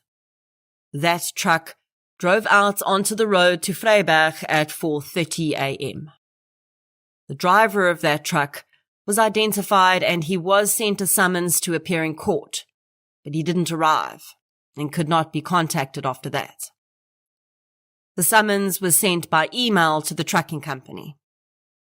The prosecutor asked Zander whether his mother had access to the record showing which trucks left at which times from the farm. Zander said he didn't know. The implication was clear, though. The prosecutor felt it was possible that Marna Bylsma may have given Zander this information to use as an alibi. This driver could have been a crucial witness for the defense. If the driver was able to testify that he'd seen a bakkie fitting Zander's vehicle description outside the gate to Kameelfontein that morning, this would have strengthened his alibi. But amazingly, the defense simply accepted that the witness would not be appearing and didn't push any further on the matter. Surely, one would go to the ends of the earth to track down this witness and ensure he arrived at court, especially considering he worked for the company Marna worked for. It really shouldn't have been that difficult, but it seemingly was. The state, in addition to suggesting that Mercer may have supplied the information about the truck that left the farm at 4 a.m., also contended that another possibility is that when Zander was entering Vryburg at 5 a.m. after committing the murders, he saw the Volvo truck coming from the direction of Camillesfontein and realized it had come from the farm. To explain the various inconsistencies in his testimony, Zander would blame his previous attorneys. He claimed that the information he was raising at that point had in fact been given to his initial counsel, but they had chosen not to use it. One witness called to the stand would reveal some rather interesting interactions she'd had with Zander Bijlsma just 2 days before the murders. The young lady, whose first name was Anastasia, had known Zander for some time. They'd flirted, but lived too far apart for a relationship, so instead they occasionally chatted on WhatsApp. On the 24th of May at 6 p.m., Zander phoned Anastasia. She was a little annoyed because she was watching a soapie she enjoyed, but she picked up the phone. Zander was raging. He was angry about Sharnelle having moved on to another relationship. Anastasia and Sharnelle knew each other in passing. In fact, they shared a nickname, Lali. Both girls were known by the nickname. And of course, they had another shared connection in knowing Zander. Anastasia testified that Zander had told her that day that he didn't know how he was going to control his anger if he was in Stella again and saw Sharnelle. He told her he was going to drive Sharnelle to suicide, even if he had to help it along himself. He then went on to tell the girl that Sharnelle had been sending photographs of herself to Brandon and that he was going to show those photographs to Ronnie Hough himself. Although Anastasia and Sharnelle had previously discussed Sharnelle's relationship with Zander, and Sharnelle had said she wanted to end things with him but didn't know how, Anastasia decided not to let Sharnelle know about what Zander had just said. She didn't want to get in the middle of them, and she honestly thought that Zander was just blowing off steam. Surely he couldn't be serious. 2 days later, when she discovered that Sharnelle and Marna had been murdered, she'd felt terrible about not saying anything. She testified in court that on the same day, she told her parents about the call Zander had made to her on the 24th. In cross-examination, Zander's attorney accused Anastasia of lying. He said that Zander had not phoned her, but she'd in fact phoned Zander to get his advice on a disciplinary process against her at her high school. The attorney further claimed that Anastasia and Zander were in fact in a relationship at one point, and alluded to the fact that perhaps she just wanted to get back at Zander for breaking up with her. Anastasia denies this. She says that there was never any disciplinary process against her at school, and her and Zander were never in a relationship. Now, I don't know when Anastasia first came to police with this information, but I do wonder why more wasn't done to validate this claim. Even though the prosecution could not know what cross-questions the defense would come up with in court, the very base proof could have been verifying whether this call actually came from Zander to Anastasia or whether it was vice versa. But that didn't seem to have been done. The judge would accept Anastasia's testimony. And I do want to warn that I have seen a lot of speculation on social media around this young lady's testimony. And I have the same to say as the speculation around Chris Saunders' role in this crime. Zander Bijlsma would have been convicted without this. And if Anastasia did tell her parents about this call on the same day the news first broke about the murders, and she told them the exact same story she testified to in court, then she probably would not have had the finer details of the incident. Not at that early stage. In the first 24 hours after a crime, the details are all muddled. It's very likely that for at least 24 hours afterwards, many people still believed the suicide rumor. And I'm pretty sure the detail about Ronnie having received photographs from Sharnelle's phone was not leaked in the first 24 hours. I can't see Ronnie having told anyone except direct family and the police about this. So how would Anastasia have known that if Xander hadn't told her about his intentions? Unfortunately, there are a few things that would have needed to have been verified before we could really say that Xander had premeditated this murder as long as 2 days before, but it certainly is an interesting piece of testimony. On the 17th of February 2020, the judge was ready to deliver his verdict. After 2 years of representations and delays, the case was summarized eloquently and clearly indicated from the first line which way the verdict was going to go. The judge opened by saying that he rejected Xander Bijlsma's version in totality. He said the young man had continually contradicted himself and been shown on several occasions to be blatantly lying. The judge went on to say that it was clear from the evidence that Sharnelle and Brandon were in a relationship, and that Xander's version that Sharnelle had agreed to give him another chance at some point was untrue. He said that it was clear that Xander had planned to arrive in Stella in the early hours of the morning when everyone else was asleep. He also knew the layout of the hostel because he'd once lived in the boys' hostel when he was a pupil there. The judge said that Xander had first strangled Marna with the handbag handle and then throttled Sharnelle before hanging her to make it look like a suicide. In his judgment, he refers to Anastasia's evidence that Xander had said he was going to do this. The judge said that he believed the motive was jealousy and anger that Sharnelle would not reunite with him.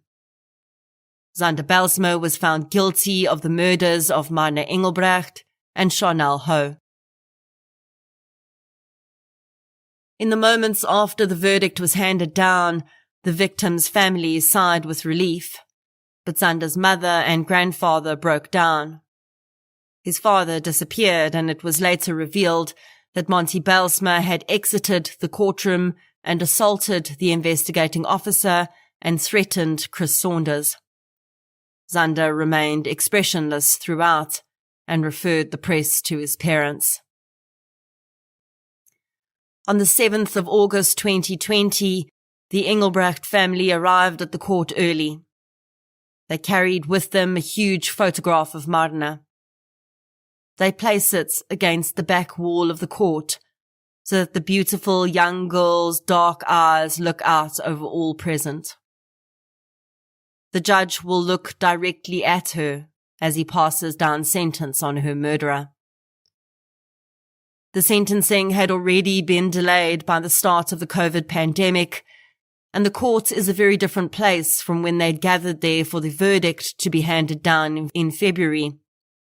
Now facial expressions are literally masked, and the social distancing regulations create cavernous spaces between emotional members of the gallery who just want to hold on to each other in this final, painful moment of the legal process. Instead, each sits with their hands folded in their laps, afraid of touching surfaces around them, and perhaps more afraid of what the judge is about to say. As Judge Hendricks begins, he brings home the truth of the case before him. He says that gender-based violence is a scourge in every community in the country, and it is clear that Stella has not been excluded from its ravages.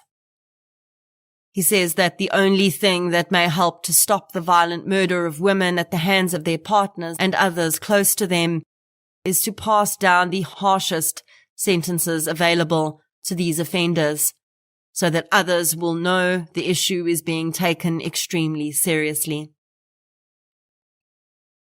The judge does not take Xander's youth or the fact that this is his first violent offence into account. He says he sees this far too often in courts, and it is sending the wrong message. Xander had time between Marna's murder and Sharnelle's murder to stop and think about what he was doing, but he continued on regardless. The judge sentences Zander Bijlsma to 2 life sentences, 1 for each life he took. The families respond to the media's questions about how they feel by saying they feel justice has been done. They also acknowledge it won't bring their daughters back. Monty Bijlsma has just one word to describe his feelings, and it's a word that has been used so often in connection with his son: fury. In the months that follow, Zander attempts to appeal his case to the highest court in the land. He appeals both his conviction and his sentence, and fails in both regards. Among the reasons he claims he deserves a retrial at the very least is that Brandon's DNA was not tested to the unknown samples found at the scene. The driver of the Volvo truck did not testify, and his attorneys failed him in his representation. Over and again, appeal judges deny his claims. They ask why the defense did not have the DNA tested themselves. They had the right to do so. The same is asked about the truck driver. If he was such an important witness, why did the defense not go to the trouble of ensuring he was there? As for the lawyers, the judges make it clear that it was Zander's own conduct that resulted in his revolving door of attorneys. According to journalist Mariska Kutzer, the Bijlsmas continue to hold out hope that they will one day find a legal mechanism to prove their son's innocence. Zander has stopped talking. The bravado he once had seems to have shrunk as the reality of his future behind bars looms larger. In the companion podcast, I delve deeper into the impact that this has had on Marna Bijlsma. I know that many will say she enabled Zander's arrogance and negative behaviors, but honestly, I think it's far more complex than that. As much as they may be blind to the reality, Marna and Monty did not kill those girls. They did their best as parents, just like most other parents do. They did not make their son do what he did, and I don't think they should be crucified for his crimes. Yes, they continue to stand by him and still seem blind to his faults. But that is a separate matter entirely.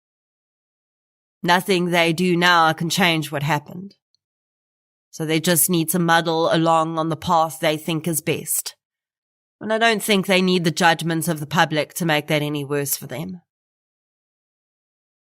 I have no doubt that there will always be people that think Zander Bijlsma is innocent. I wondered myself right at the start of this process. But now, after seeing all the evidence, after framing it in the context of an intimate partner murder and what we know those look like, after going through the mass of circumstantial evidence that all points to Zander Bijlsma, I have no doubt that he did this. Both Marna and Sharnelle would have matriculated by now. Sharnelle may have been working toward her dream of being a photographer, and Marna may be well on her way to studying to become a vet.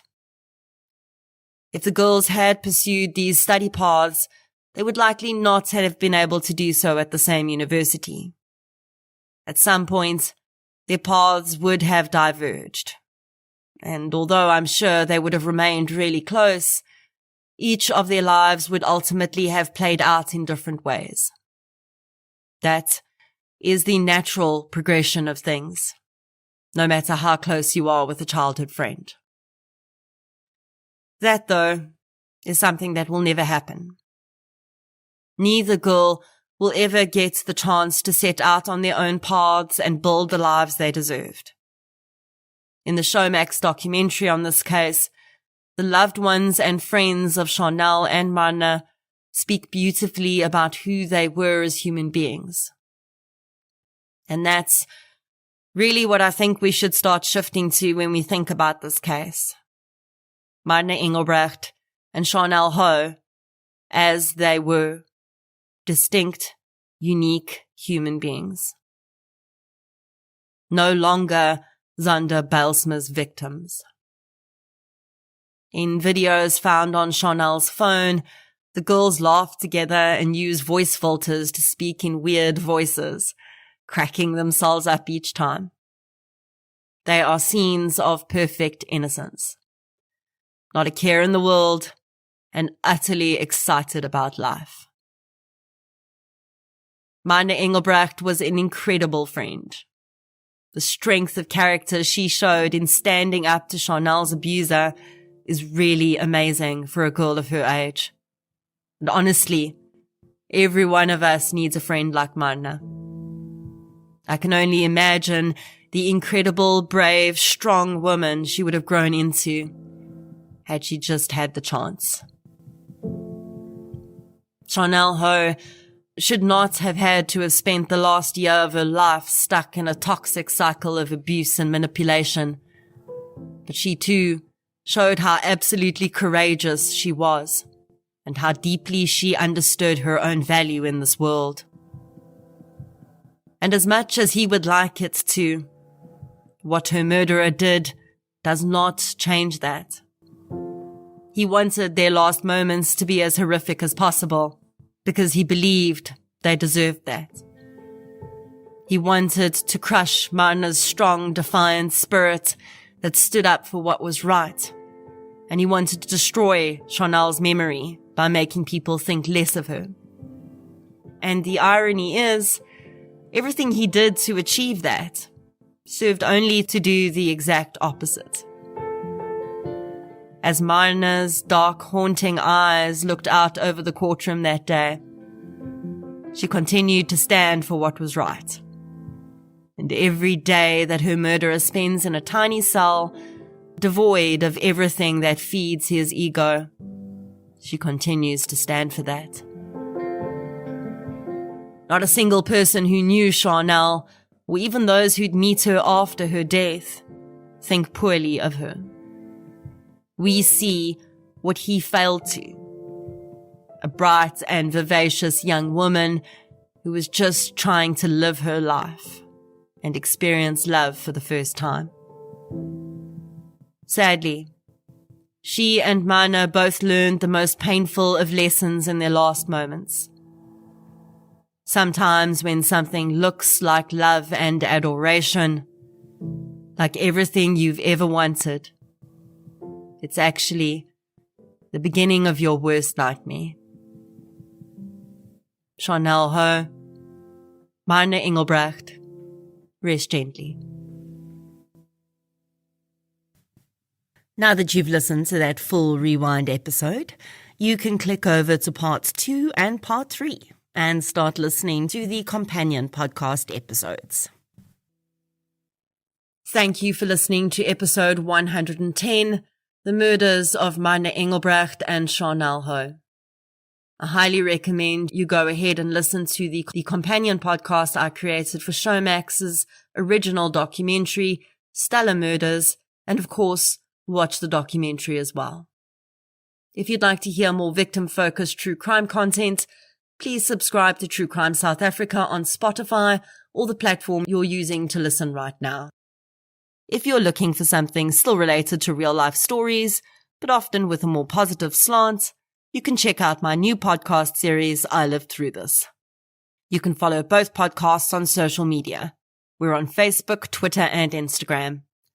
I'll be back next week with another episode. Until then, thank you for your support, and I'll chat to you soon.